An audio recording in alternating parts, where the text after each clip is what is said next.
You can call me James. I have a two-story home in a small town. I have 2 dogs, a girlfriend, and plenty of interests. I like hobby carpentry, and I work as an electrician.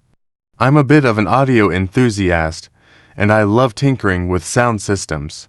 I have made my life here over the past 15 years, and I turned 32 not too long ago. But this is not a story about what I am, that's a story in and of itself. I want to tell you about something that happened to me. I moved away from my hometown years ago, and I don't have a lot of friends from that time. I had to move. I had to start my own life in a place where I could make my own choices without the past weighing me down. I don't like to talk about it, but before I was James, I was Julie. Yes, I am trans. I tried so hard to be Julie. I tried to like all the things you were supposed to like, and I tried to look the part, at times. I even enjoyed it. But I began a journey to become James, and after years of struggle and pain, I became a person I've grown to love and appreciate. I don't like to bring up the past, but sometimes you don't have a choice. Not that long ago, an old acquaintance from my hometown reached out to me. We are still on speaking terms, but we rarely talk more than once a year or so. So, when they reach out, it's usually for a good reason. This time it was. They showed me a local news clip. It was a segment captured on a security camera. According to the narrator, it showed the last sighting of a man who was found dead the following day. The man was seen following an unknown woman into an alleyway where they would later find him. The police was looking for this unknown woman and urged people to reach out if they recognized her. Then they showed a picture of her. I'll never forget the feeling of my heart sinking into my stomach when the picture of Julie showed up on my screen. The unknown woman was all too known to me. It was someone I used to be. I was losing my goddamn mind. It wasn't a matter of mistaken identity. It was me. It was a face I'd seen in the mirror countless times. I'd left that part of me behind, but now it was right there on the screen. Looking back on that clip, it was even my kind of clothes, my kind of hair, my kind of makeup. Overnight, people I hadn't heard from in years reached out to me. Most of them meant well, or were confused. I didn't know you changed back, someone wrote. I didn't know you could do that. Others were happy for me, explaining the joy they felt that I'd returned. But it was all about what they wanted to express. They didn't care about the reality of the situation, which was unexplainable. There was no Julie. Julie had been gone for years, and yet, I was seeing her on the local news. The tipping point came when I was visited by 2 police officers. They took me out of my home and questioned me for the better part of an hour. I had to explain the reality of my life to them, that I had gone through treatment to become a new person. I had to explain it in detail, and show them that in no way, shape or form, could I still be Julie. It was physically impossible. I had to provide an alibi. And at the end of it, I still wasn't cleared. They didn't really understand. To have a life you've crafted for yourself torn out of the ground like that is devastating. To the people of my community, I'm just James. I've always just been James. But all of a sudden there were whispers, rumors. Maybe there was a little Julie left in me, they thought. Maybe I was doing something I shouldn't. Maybe I was the deviant they'd always suspected. So I decided to look into it myself.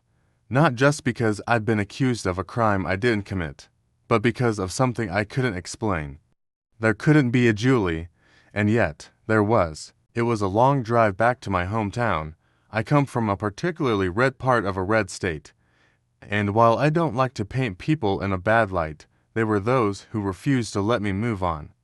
Back then I felt like the only way to truly reinvent myself was to leave it all behind. Not just a name or a look, but the place and the people. It hurt more than I thought it would. Change can be painful, even if it's for the better. You lose the good things too, you know. Seeing the streets I used to walk was surreal. It's like the world had gotten smaller. The colors had faded, and the trees had grown taller. It was a town of about 18,000, but it was shrinking year by year. You could tell, There was nothing new around. Buildings that were abandoned stayed abandoned, and people who moved away rarely came back. I suppose I was a sort of exception, but not a willing one. I checked into a motel and started a bit of an investigation of my own the following day. I asked around town to see what people had to say, referencing the news story. A couple of folks were happy to oblige, but others were a bit wary of outsiders. It was comforting in a way, being spoken to as a stranger. It reaffirmed my identity at a time when I really needed it, but a few kinda recognized me. Most didn't. I don't have a lot of photos of me online, and most of my social media profiles just have this picture of a hermit crab. My favorite animal. Something about a crab named James cracks me up, but I still got recognized every now and then, which completely sidelined the conversation. There was this one woman waitressing at a rest stop that used to go to my high school that instantly recognized me, but not in a good way.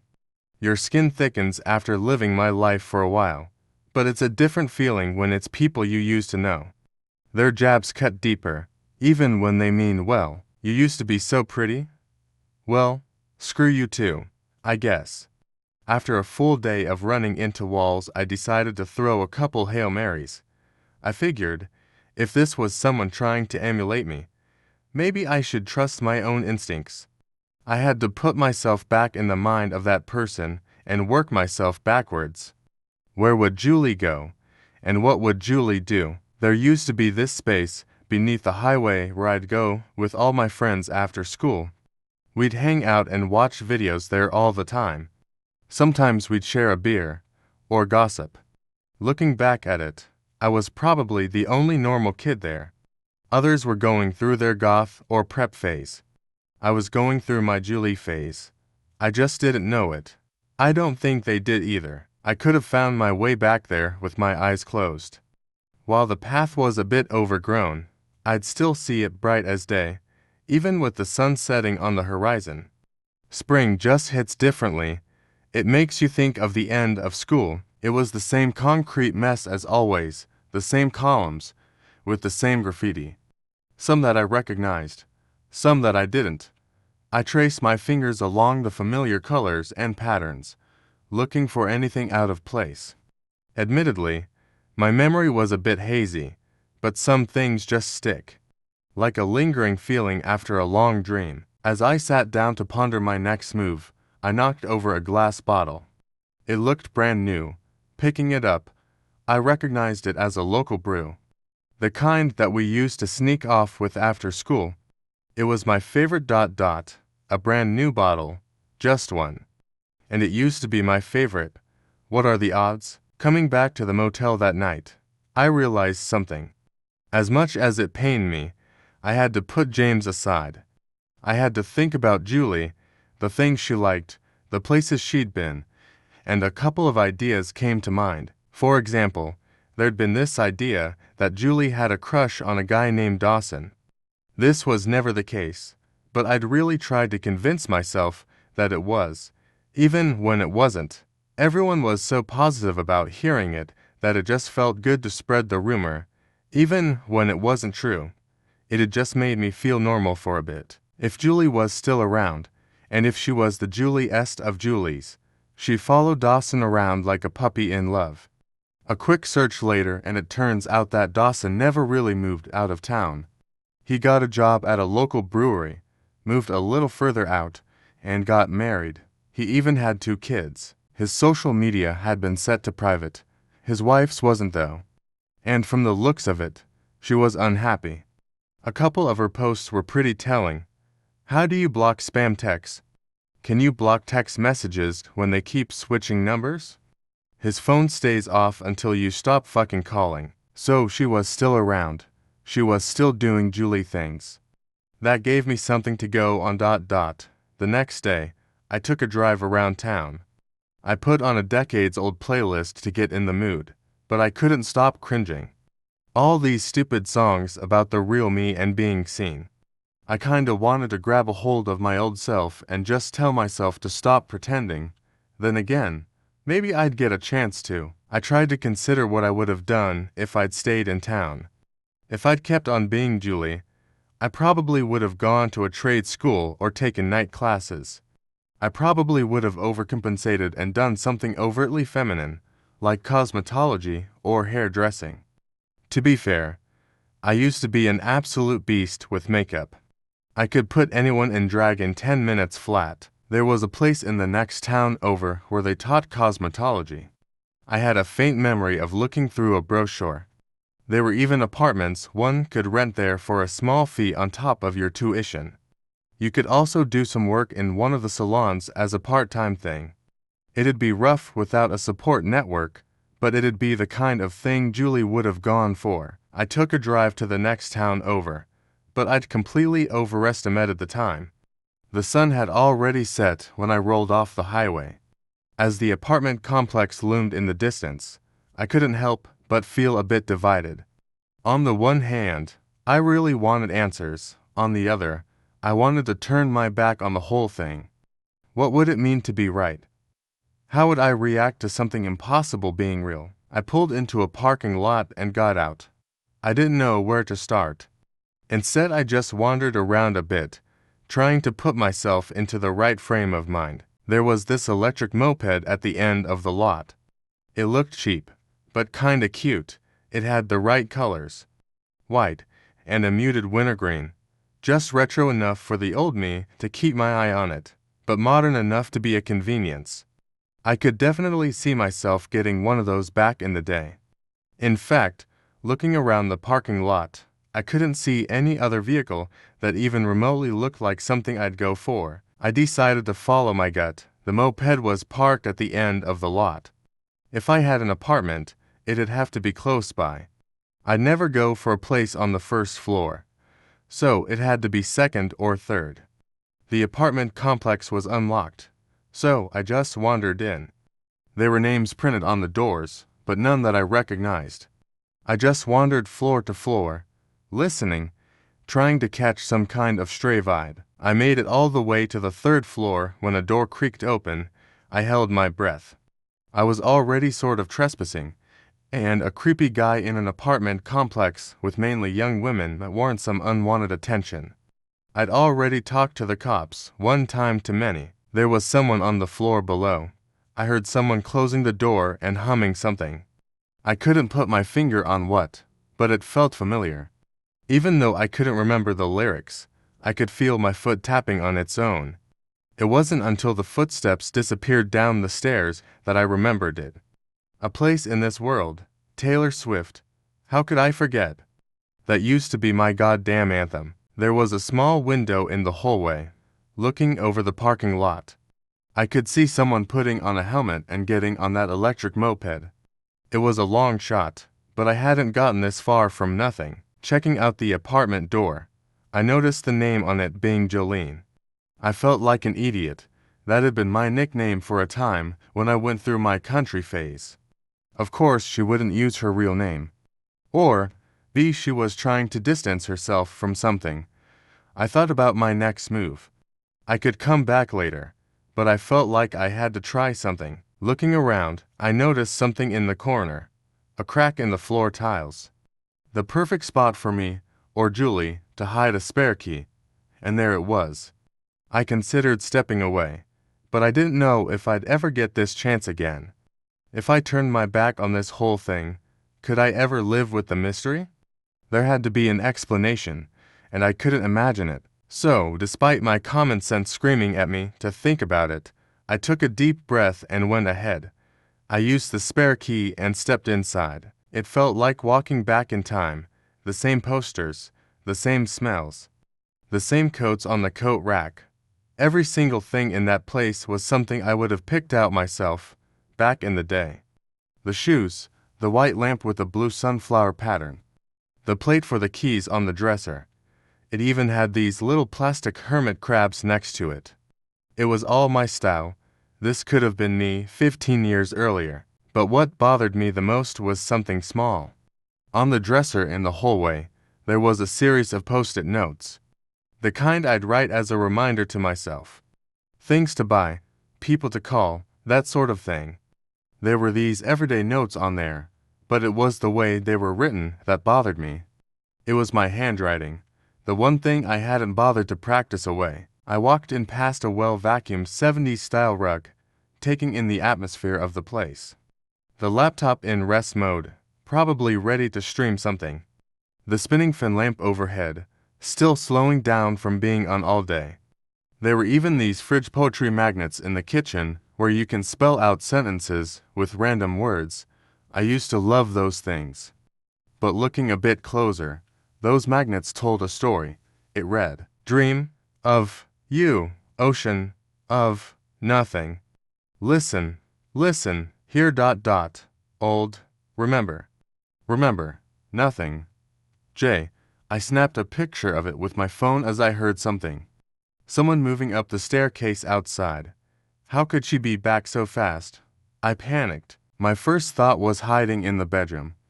But the bed was too close to the ground for me to fit underneath, and the wardrobe was too thin.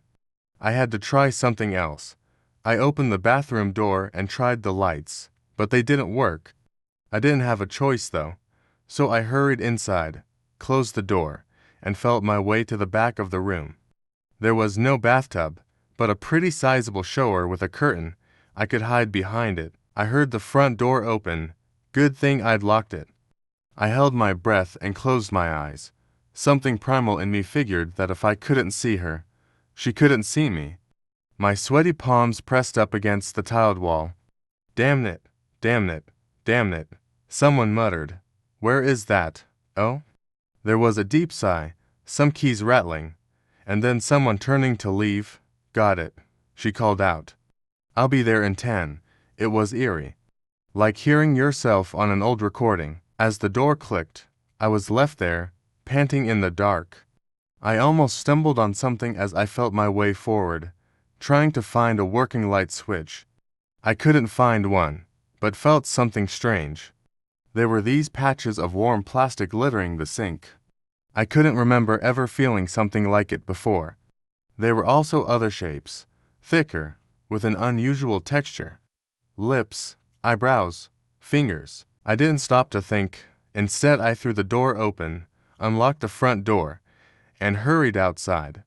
I almost forgot to put the backup keys back, so I had to turn back when I was halfway down the stairs. My heart wouldn't stop pounding. The moment I got outside, I doubled over and did my best to hold back a scream. What the hell was I doing? I figured I'd call the police with an anonymous tip the next day. Maybe the best thing would be for me to just walk away, but then I'd never know for sure. Coming back to the motel, I took a shower and crashed. I stayed up for about an hour watching cheap reality TV. I'd barely had anything to eat, and a mild shake in my hand didn't let me forget it. Somewhere around midnight, I decided to get something from the vending machine. I lumbered outside and checked the codes on the machine for a bag of snacks and a root beer. It's E21. My hand froze. I turned to my left, and there she was. She still looked like a 17-year-old. She had the same hair, the same clothes, and the same accessories. Even the accent that I'd tried to leave behind. She had her hands behind her back, bouncing back and forth on her heels, something I used to do when frustrated or excited. Who the hell are you? I asked. I reckon you know who I am, she smiled back.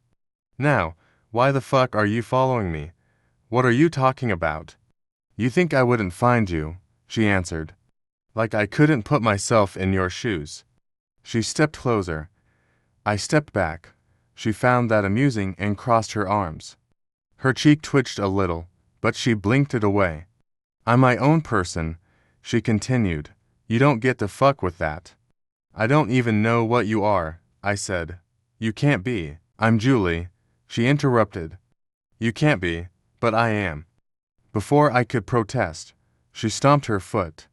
As she did, she got this sudden limp on her right side, like part of her body fell out of balance. Her hand shot up to her face, and I could see something loosen at the edge of her cheek. Like a tear in the skin. If you fuck with me, I'll make ribbons from your lungs. Her voice was different. It had a higher pitch, and a whistle to it. She was leaking air through her throat, like a balloon. She was so angry that she was breaking at the seams. She had a twitch to her head, like a wounded insect. Her face seemed to be acting up, making her blink like she'd got something stuck in her eye. She never turned her back on me, but she stepped away. By the time she rounded a corner, I could tell she was limping, not from pain, but imbalance. Hurrying back into my room, I felt like I was having a panic attack. My mind was racing. I locked my door and pulled the curtains. I checked the windows.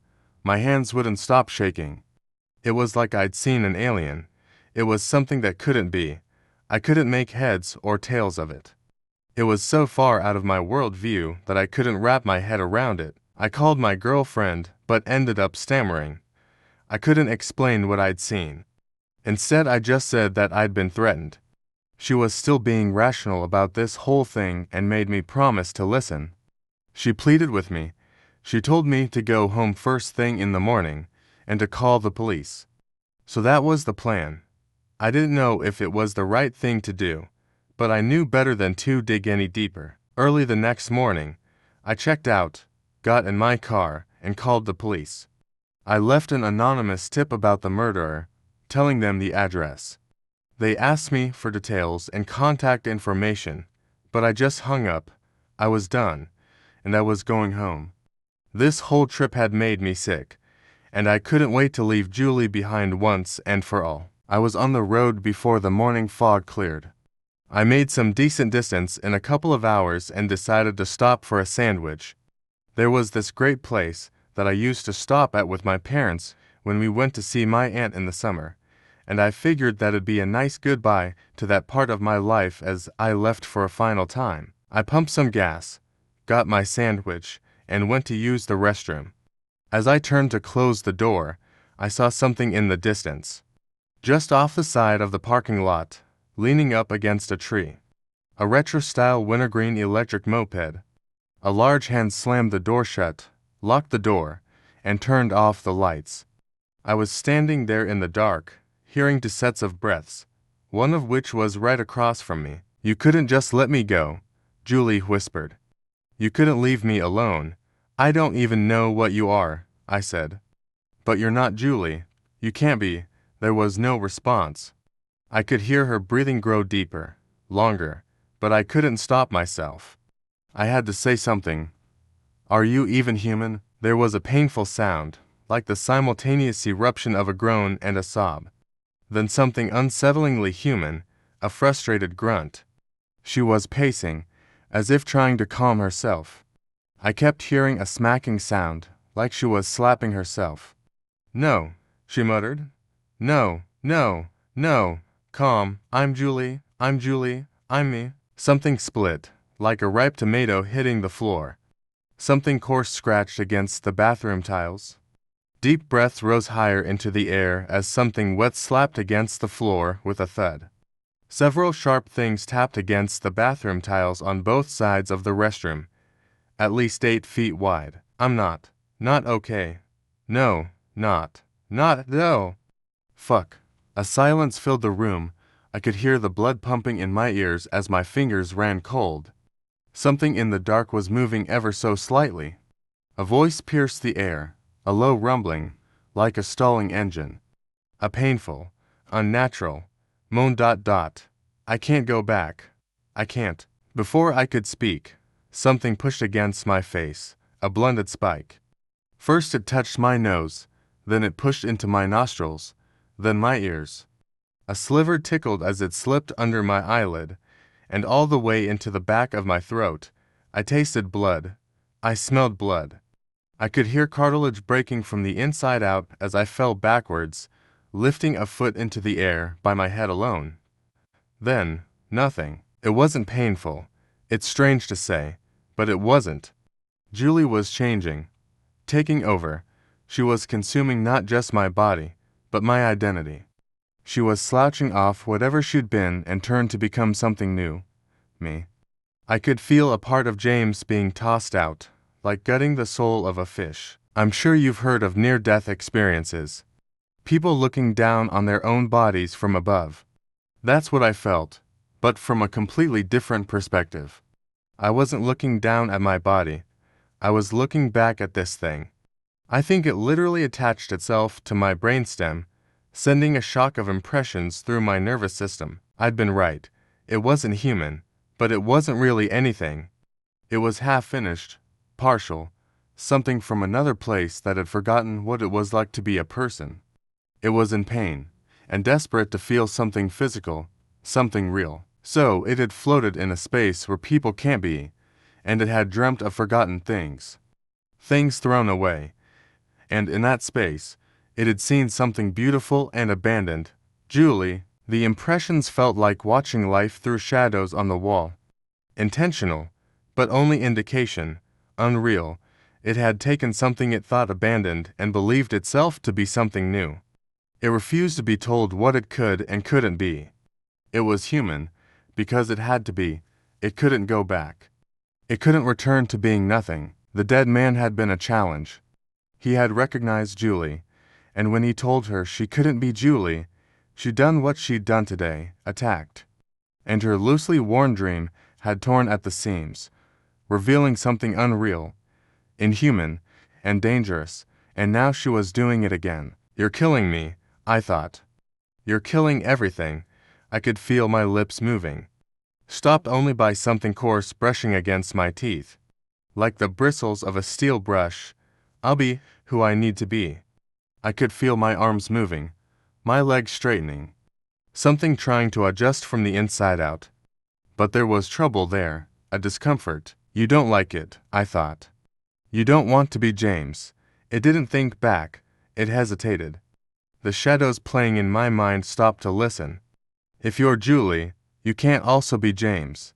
You don't get to decide who I am. I could feel frustration, hands pulling at hair, feet stomping, trying to feel the size of their shoes. Deep, uncomfortable breaths, smacking their tongue from a distasteful sensation. Julie didn't like this. She didn't. Just go back, I thought. You'll be you. I'll be me. Fuck you.